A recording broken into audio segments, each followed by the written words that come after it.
Hey, she's 19, outspoken, and already rewriting what it means to find your voice in a world that keeps telling women to lower theirs. From newsroom lights to courtroom dreams. Meet the girl who refuses to look away. Guys, I have here with me my beautiful, I call her my mini-me, because she's such an outspoken, confident, spanky, uber intelligent young lady. Tatiana's middle name is Gigi, her last name is Girassi. Now, I like to call her Gigi, that's a name for her. Welcome to ChitChat with AkuyeDede. I'm honored to be here. Thank you. Just so you know, you're the first Gen Z girl here, and the I'm glad you're here because you inspire me.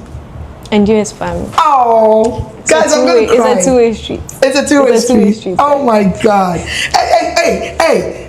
Check out this face, and I'll tell you why I'm asking you to check out her face. Take a good look because we'll come back to that. Gigi. Auntie Dede. You're an aspiring lawyer. Yes, I am. And you are a lawyer. And I'm a lawyer. Yes. And we've had so many parallels in our lives. Let me ask you, what first drew you to law? With that face, why law? Why justice and not fame? You could be a supermodel someplace. You could be, I can just see your face all over. So why that? Why law? Why law? That's a question.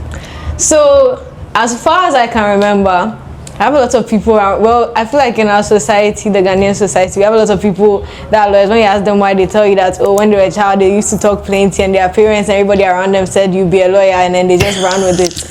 I hear that a lot from a lot of people, and I feel like yes, that too. I'm a talkative. I won't take that for myself. I talk a lot. We talk a lot. We talk a lot. We love the sound of our own voices. Yes, exactly. We love the sound of our own voices. But I don't think it's that. I think as a person, not necessarily people telling me, but as a person, I've always had a passion for wanting to defend people, wanting to stand for a cause. And what better way to do that than human rights law, in my opinion. That's why I feel that I'm not necessarily saying that. I mean, you can definitely be a lawyer and be famous and have impact as a result of that, but I don't want to be just famous to be famous or just influence. I want to make a difference. I actually want to make a difference. And you don't like people being treated unfairly.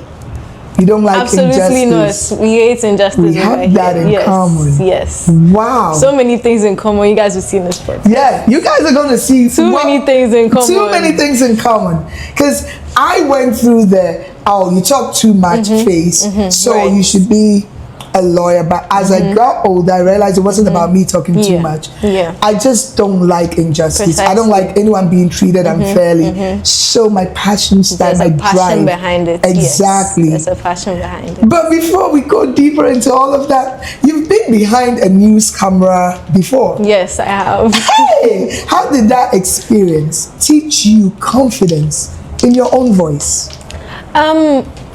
So how I got behind that news camera is a story in itself.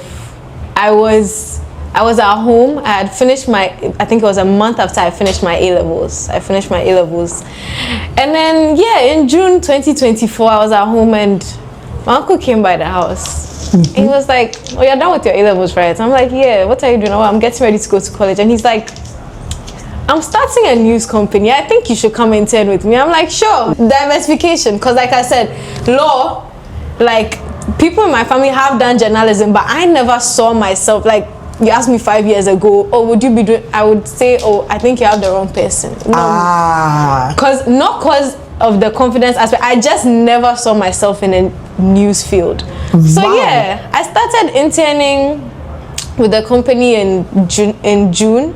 Middle of July. Right. The company officially launched end of August, and then by September there was a whole talk of brand awareness.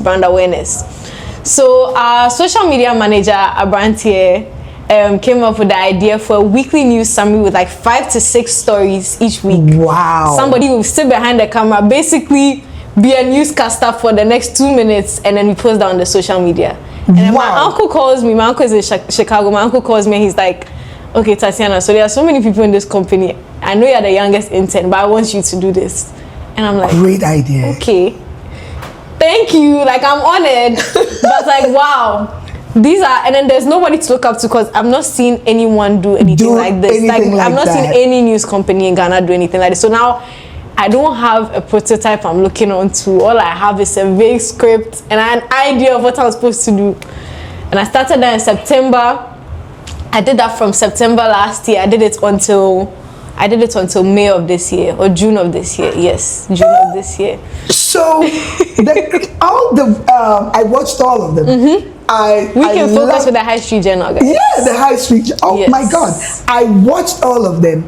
You didn't have experience. That no was one my showed you the ropes. A week in focus with the High Street Journal, where we serve you our most intriguing stories from the week. Stay tuned. To begin, Dr. Kwabena Dufour's legal battle over a factory takeover is stirring up Ghana's business scene. Tied to Unibank's collapse, the case has sparked concerns over investor confidence, asset recovery, and the 24-hour economy initiative. That was just me freestyling. Sailing with hopes and dreams. Oh my, this Gen Z little girl, this Gen Z. So what you're very talented. Because it seems like you have a Midas touch with everything that you go for. Is it because you commit to it? You're 19. Such confidence. Where does it come from though? Where does it come? That's a good.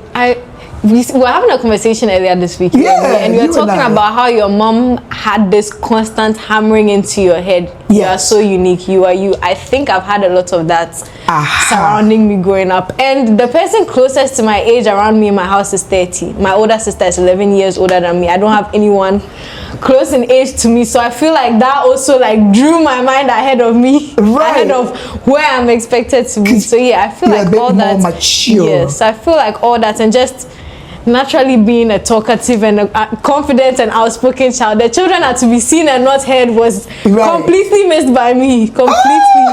Completely missed by me. So I feel like that's where that comes from. Wow. Like I missed that too. I didn't believe in that. I didn't grow up in that. Children must be seen and not heard. I was heard. I made sure I was heard. We made sure we were heard. Exactly. And I mean, the older I got, and actually, let's start from when I was a kid. I knew who I was. Right. I owned who I was. Precisely. I didn't care about what I was expectations were, yeah. And my mom played a large role. My older siblings who were boys, so I didn't have let's say an older sister to emulate or to look up to, but it worked. I'm here. Right. But how does it feel to be a young, outspoken woman in a society like Ghana? The Ghanaian culture doesn't like women talking at all. Doesn't like children talking. Doesn't like children talking. Doesn't like women talking. So they don't want you to have an opinion. Precisely. Keep your mouth shut. Be quiet and stay home. Sit in your corner. Even in 2025. Even in the big 2025. So how does it feel to be a young, outspoken woman in a society that often prefers quiet girls? It's tolling, to say the least. I think that's one word can put it all under. It's tolling. Yeah. I mean, definitely at the end of the day, this is my nature. This is who I am. Right. So you're not going to. I'm not going to change. But you're not going to change. Yeah, undoubtedly there are times that sometimes you sit and you're like, hey. So this is the life I chose. But then you realize that it's your nature. There's not much you can do about it. But sometimes you sit and you're like, choose? You're only 19. Right, I'm only 19. But you're unapologetically you. Myself, precisely. What makes you different, I would say, is I've followed you on Instagram and all of that. You don't seek validation. When people do not seek acknowledgement, they don't seek validation. You tend to intimidate people because they see you. Your confidence comes out. And it has nothing to do with your beautiful looks. It doesn't stem from, It's more to do with... They can't tie it to a particular thing. It's from inside. So what do you wish older generations understood about Gen Z's defiance and drive? Because you're crazy.